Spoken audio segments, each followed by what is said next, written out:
আসসালামু আলাইকুম। Today news এনকের পক্ষ থেকে আপনাদের জানাচ্ছি আন্তরিক অভিনন্দন এবং শুভেচ্ছার সাথে আছি আমি নজরুল খান। প্রধানমন্ত্রীও স্বেচ্ছাচারী হবেন না, এটা নিশ্চিত করতে চাই, বললেন তারেক রহমান। আগামীর বাংলাদেশে আর কোনো ব্যক্তি, এমনকি প্রধানমন্ত্রীও স্বেচ্ছাচারী হয়ে ক্ষমতার অপব্যবহার করতে পারবে না, এমন ব্যবস্থা নিশ্চিত করতে চান বিএনপির ভারপ্রাপ্ত চেয়ারম্যান তারেক রহমান। তিনি বলেন, রাষ্ট্রের সর্বোচ্চ পর্যায় থেকে শুরু করে সরকারের প্রতিটি স্তরে নিশ্চিত করা হবে যে কেউ জবাবদিহির ঊর্ধ্বে নয়, কেউ আইনের ঊর্ধ্বে নয়। বিএনপি রাষ্ট্র পরিচালনার দায়িত্ব পেলে আমরা দলমত নির্বিশেষে একটি নাগরিকের মত প্রকাশের স্বাধীনতা ফিরিয়ে দিতে চাই। রাষ্ট্র কাঠামো মেরামতে বিএনপির রূপরেখার ৩১ দফা নিয়ে আয়োজিত এক সেমিনারে তারেক রহমান এ প্রতিশ্রুতির কথা জানান। বৃহস্পতিবার বিকেলে রাজধানীর গুলশানের লোকসোর হোটেলে এ সেমিনারের আয়োজন করা হয়। লন্ডন থেকে সেমিনারে ভার্চুয়ালি যুক্ত হন তারেক রহমান। সেমিনারে ঢাকায় নিযুক্ত ৩৮টি দেশ ও সংস্থার দূত, বিএনপি সহ বিভিন্ন রাজনৈতিক দলের জ্যেষ্ঠ নেতা, শিক্ষক, সাংবাদিক, বুদ্ধিজীবী সহ বিশিষ্ট নাগরিকেরা সেমিনারে উপস্থিত ছিলেন। সেমিনারে একজন আলোচক স্মরণ করিয়ে দেন, সংস্কারের প্রতিশ্রুতিগুলো বাস্তবায়ন করতে না পারলে জনগণের কাছে বরখেলাপকারী হিসেবে চিহ্নিত হতে হবে। প্রধান অতিথির বক্তব্যে তারেক রহমান বলেন, রাষ্ট্র পরিচালনার দায়িত্ব পেলে বিএনপি দলমত নির্বিশেষে প্রত্যেক নাগরিকের মত প্রকাশের স্বাধীনতা ফিরিয়ে দেবে। তিনি বলেন, আমাদের লক্ষ্য এমন একটি রাষ্ট্র কাঠামো গড়ে তোলা যেখানে ইউটিউব, ফেসবুক ও অন্যান্য অনলাইন প্ল্যাটফর্মে নিজেদের ভাবনা প্রকাশের কারণে কিংবা প্রধানমন্ত্রী সহ গুরুত্বপূর্ণ ব্যক্তিদের বিষয়ে মন্তব্যের দায়ে কাউকে হেনস্থা করা হবে না। সত্য গোপন করতে মেইনস্ট্রিম, মূলধারা ও সোশ্যাল মিডিয়া, সামাজিক যোগাযোগ মাধ্যম যেমন বাধ্য থাকবে না, তেমনি মিথ্যা তথ্য দিয়ে সেটির প্রচারেও সরকারকে কাউকে চাপে ফেলতে দিবে না। তবে এক্ষেত্রে দেশ গঠনের গণমাধ্যমের কাছে বিএনপি নিরপেক্ষ ও দায়িত্বশীল ভূমিকা প্রত্যাশা করে বলে জানান বিএনপির ভারপ্রাপ্ত চেয়ারম্যান তারেক রহমান।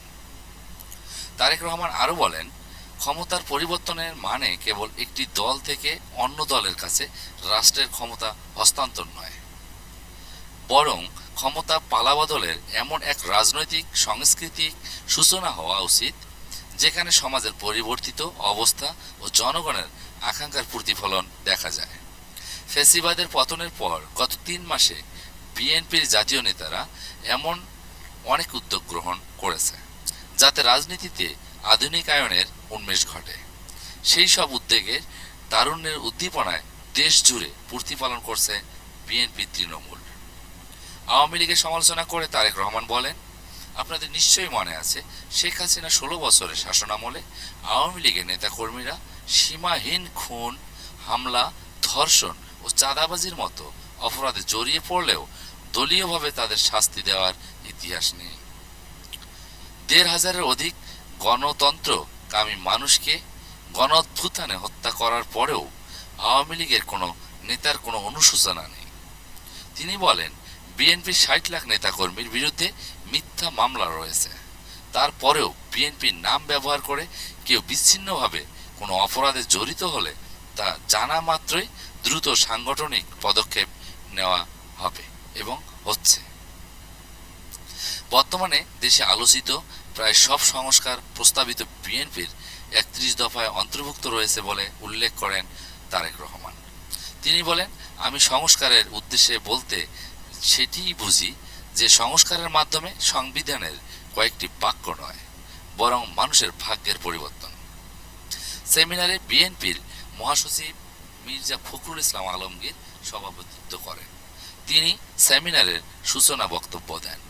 সংস্কার একটা চলমান প্রক্রিয়া বলে মন্তব্য করেন তিনি।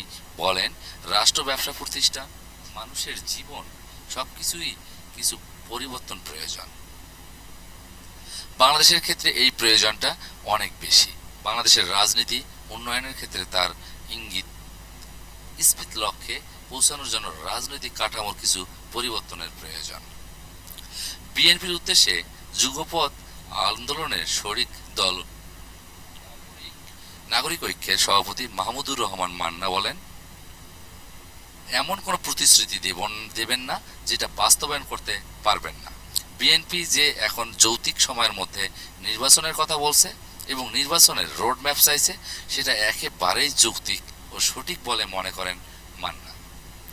রাষ্ট্র সংস্কারের ৩১ দফা প্রস্তাবের জন্য বিএনপিকে ধন্যবাদ জানান জামায়াতে ইসলামী সহকারী সেক্রেটারি জেনারেল রফিকুল ইসলাম খান। তিনি বলেন, রাষ্ট্র সংস্কারের প্রস্তাবগুলো বাস্তবায়নের জন্য জাতীয় ঐক্যের বিকল্প নেই। শেখ হাসিনা সরকারের পতনের আন্দোলনের কথা উল্লেখ করে গণতন্ত্র মঞ্চের নেতা সাইফুল হক বলেন, আমরা বিএনপির উপর ভরসা রাখি। ক্ষমতায় গিয়ে সংস্কার প্রস্তাবগুলো বাস্তবায়ন না করলে আমরা জনগণের কাছে বরখেলাপকারী হিসেবে চিহ্নিত হব।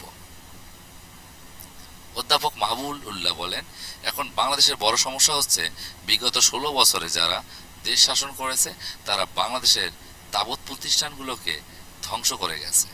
তিনি অন্তর্বর্তী সরকারের হাতে নেওয়া সংস্কারের প্রতি ইঙ্গিত করে বলেন, দেশের ঐক্য ও সংহতি বিনষ্ট করে এমন কোনো সংস্কার হতে পারে না। এবি পার্টির যুগ্ম আহ্বায়ক আসাদুজ্জামান ফুয়াদ বলেন, ৩১ দফা সংস্কারের প্রস্তাব বাস্তবায়ন করতে হলে এর পক্ষে বিপক্ষে ব্যাপক বিতর্কের প্রয়োজন। এতে রাজনৈতিক দলের সংস্কার যুক্ত হওয়া দরকার।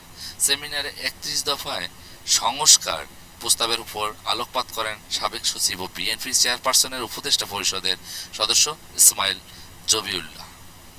এই সংস্কার প্রস্তাবের উপর পাওয়ার পয়েন্ট প্রেজেন্টেশন দেন বিএনপির ভারপ্রাপ্ত চেয়ারম্যানের উপদেষ্টা মহোদী এবং বিএনপি মিডিয়া সেলের আহ্বায়ক মাদুদ আহমেদ আলমগীর।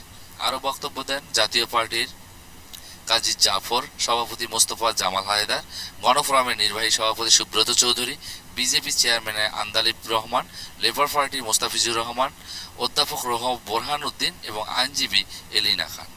এই সময় মঞ্চে বিএনপির স্থায়ী কমিটির সদস্য খন্দকার মোশাররফ হোসেন, আব্দুল মঈন খান, নজরুল ইসলাম খান, আমির খসরু মাহমুদ চৌধুরী, সেলিনা রহমান, সালাউদ্দিন আহমদ ও হাফিজ উদ্দিন আহমেদ উপস্থিত ছিলেন। ধন্যবাদ সবাইকে এতক্ষণ পাশে থাকার জন্য। আল্লাহ হাফিজ।